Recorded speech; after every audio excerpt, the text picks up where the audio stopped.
and the masters of the universe by the power of Grayskull.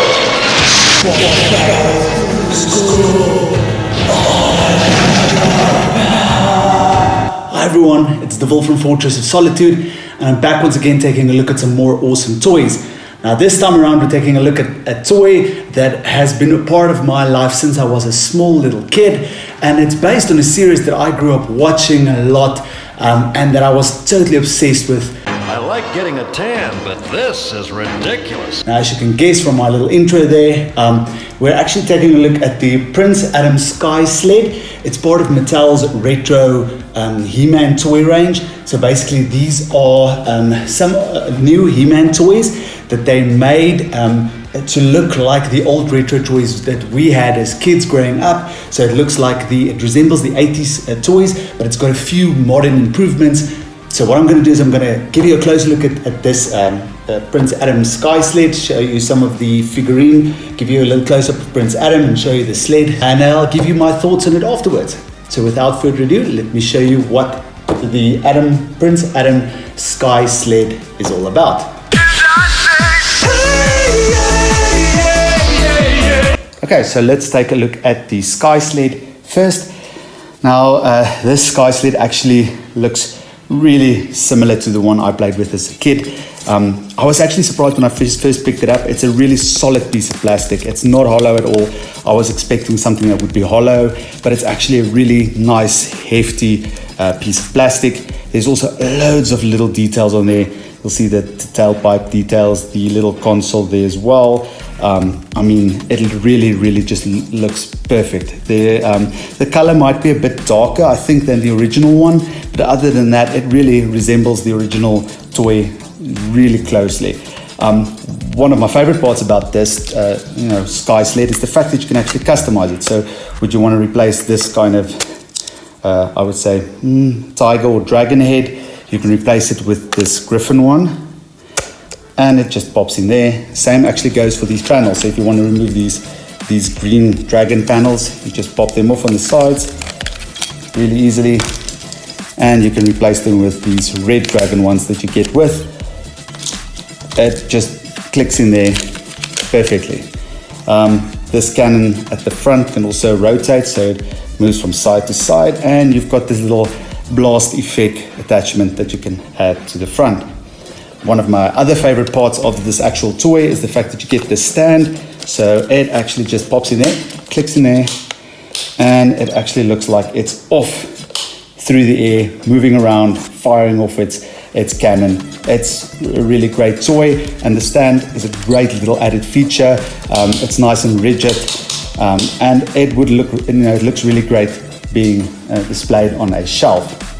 Now the second part of this toy is actually, of this set, is actually Prince Adam himself. Now a lot of kids today might wonder, why is this figure so bulky and out of proportion when, compared to some of the other figures you can get? And, this is what made these figures so special. When we were kids, a lot of the 80s toys were either the larger in proportion kind of figures or the smaller ones, like, some of the more well-known brands were smaller figures. And like G.I. Joe, for instance, they were the smaller, kind of more articulated figures. But these toys actually sold really well because they were some of the first really bulky figures. As you can see, they're really muscular. It was all about the strength and the power. And even when you look at the Teela and the more female, the female figures from the series, they were all more muscular and bulky. It was, all about conveying, the sense of strength and power these characters had. And that's one of the reasons why it sold so well. And I'm really glad to see that that Mattel kept true to this, and that the figures are just as bulky, just as out of proportion as they were back in the 80s.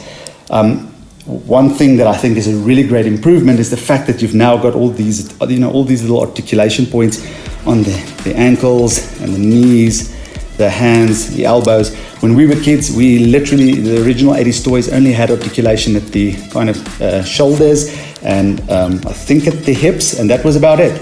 So now you've got all these added articulation points, which means that you can actually now have your figure look really nicely posed when it stands on your little display shelf. Again, a really nice and solid figure. Some of the arms do pop off, so you would be able to pop off the arms and the head and remove this little piece of plastic clothing if you really wanted to.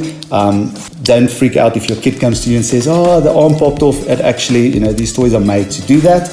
And then the last piece of this toy is actually the sword itself, the nice pink version compared to the actual grey one you get with the He-Man figure. Again, overall, this set just brought back so many memories playing with these toys as a kid, and I'm really glad to see how Mattel took the designs and what were inspired by the original designs, but did add some modern touches like the ability to customize the sled and the articulation points on the actual Prince Adam figure. Now let me head off and give you my final thoughts on the Prince Adam and Sky Sled retro He-Man set from Mattel.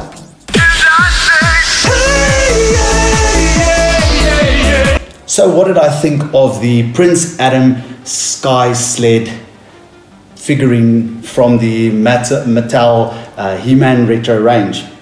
Now, to be honest, I am a bit biased here, as I grew up playing with these toys, and this specific toy was one that I owned, and it actually looks really close to the one I played with as a kid in the dirt along with my friends. So this brings back a lot of memories, and I think that's what this range is about. It's not only about bringing He-Man toys to a new generation, but also letting those who played with the original 80s toys relive their kind of childhood and relive those nostalgic moments. What I do like about this toy is the fact that Mattel didn't just go and remade the old toys. They actually went and modernized them. So while the Sky Sled looks like the one that I played with as a kid, there are a few modern changes, a few things that have changed. Of course, being a more modern toy, you get all the articulation that we as kids wanted in our old 80s figures, and which you didn't get. But now you've got an articulating figure, styled to look like something you played with as a kid in the 80s. So as you can tell, I really liked reviewing this toy. It's an awesome concept, bringing these toys into a modern age. And it's not just a toy for putting on your shelf next to your old He-Man toys and displaying it, but it's also a toy that you can let your kids play with and introduce them to something from your childhood. These toys, as with all of Mattel's toys, are rigid enough so that you could play with them and they won't break as easily. The arms do pop off, but I mean that's made to do that. So these are great toys to play with, but also display. As I said, I'm going to display this along with my other He-Man figures. Now, if you'd like to find out more about what we thought about the new Mattel He-Man retro figure range, please go and read the rest of the review on Fortress of Solitude, where we cover some more of the figures that we were sent for review. But for now, I'm DeVille Lowe, signing off. Until next time, thank you for watching. And the Masters of the Universe by the power of Grayskull.